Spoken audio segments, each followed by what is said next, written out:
Hello guys, welcome to Tactics tutorial. In today's video, I will show you slow internet speeds on iPhone after iOS 18 update.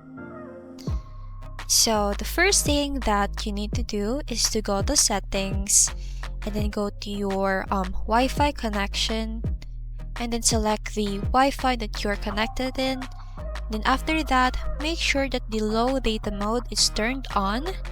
And another thing that you can do is to go to general and then click the background up refresh, and then what you're going to do from there is to turn off any apps that you didn't even use.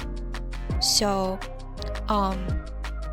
you can turn off any apps that is not important or you can barely use, and then once you're done, you can go back to your Wi-Fi connection, and then after that you're going to turn on the limit IP address tracking, and then that's it guys. I hope that this video helps you, and if it ever did, don't forget to like, comment, share, and subscribe.